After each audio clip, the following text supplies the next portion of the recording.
Мәйітке жабысқан қол. Мәдина қаласында бір әйел кісі қайтыс болыпты. Марқұмды арулап жаназаға дайындауға кіріседі. Жуындыратын әйел кісі мәйітті жуындырып жатқанда марқұмға тіл тигізеді. Марқұмның ар намысына тиетін сөздер айтады. Осы сәтте жуындырып жатқан әйелдің қолы мәйітке жабысып ажырамай қалыпты. Байғұс әйел шошып кетеді.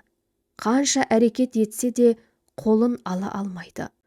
Жаназаны шығаратын уақытта таяп келеді.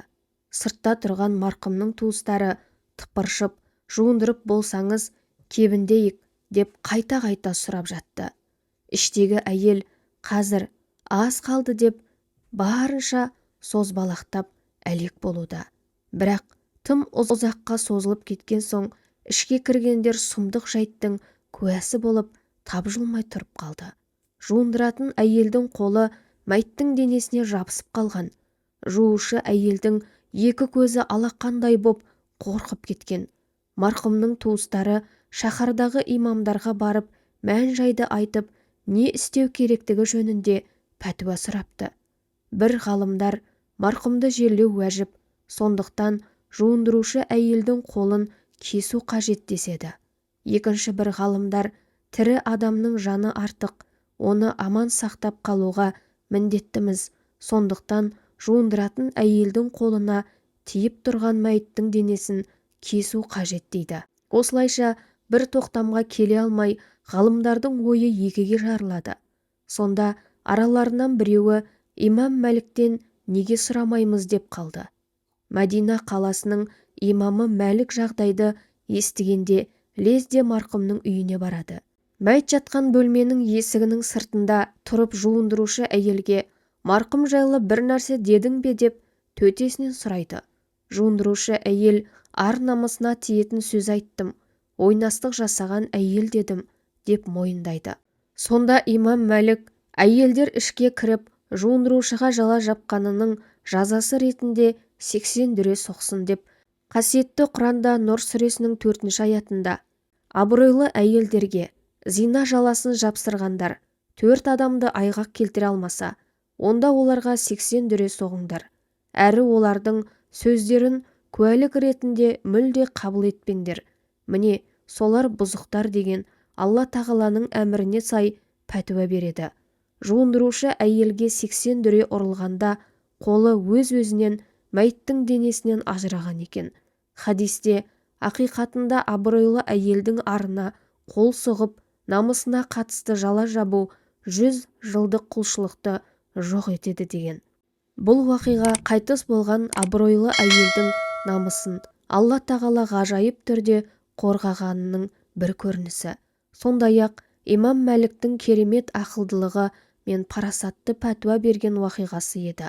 Осыдан кейін ел арасында Мәдина қаласында имам Мәлік тұрғанда ешкім пәтуа бермесін деген сөз жайылып кеткен екен.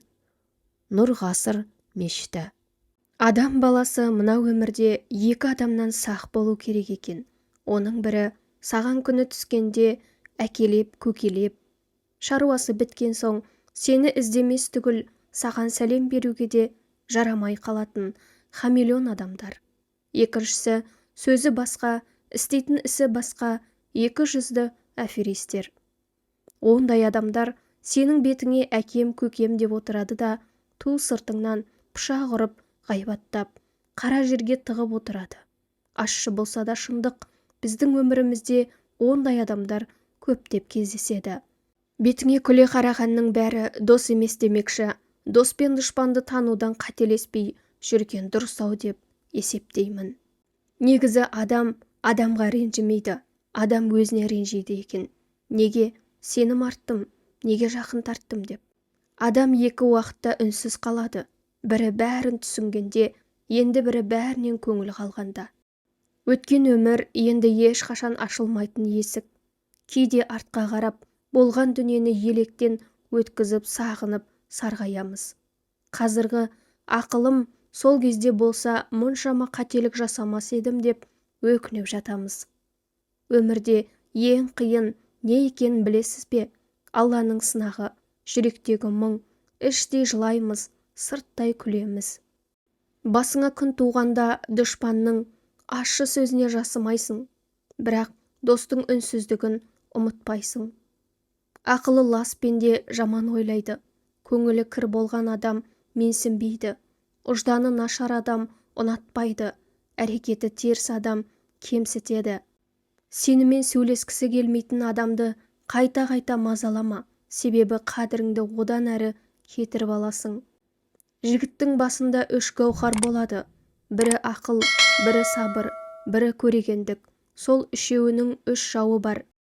Ақылдың жауы ащы, сабырдың жауы асығыстық, білімділіктің жауы көре алмау. Осылардан сақтан.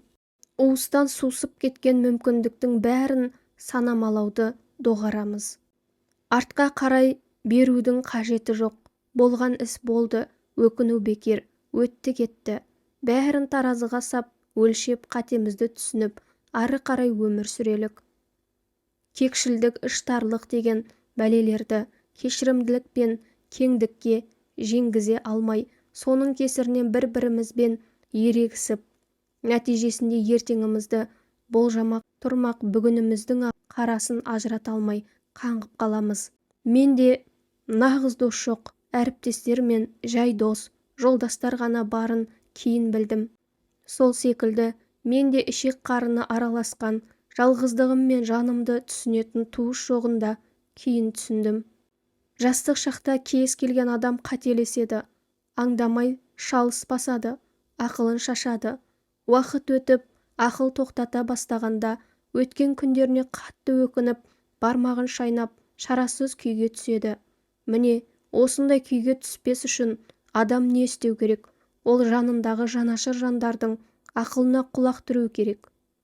Өзінің әрекеттеріне мән беру керек. Істеп жүрген ісінің дұрыс еместігіне көз жеткізіп және кейін қатты өкінетін түсіну керек деп ойлаймын. Егер адам қателікке ұрынса, одан сабақ алып, қайталамауға тырысу керек екендігін ұғынса, онда қателескен әрбір адамның өмірі жаңа арнаға түсіп, тура жолын тауып, өткеннің өкінішін ұмытып, жарқын болашақтың ақ парақтары ашылар еді. Ешкім сені нені бастан кешіргеніңді, қандай уайымың болғанын білмейді. Ешкім ішінде қандай от жанғанын, не нәрселермен күрескеніңізді білмейді. Негізінде сенің қандай адам екеніңді де білмейді. Бірақ бәрі сені білместен сен жайында пікір қылуды өте жақсы біледі. Жақсыға қылсаң жақсылық нұр болып өзіңе қайтады. Жаманға қылсаң жақсылық жыр қылып өсек айтады.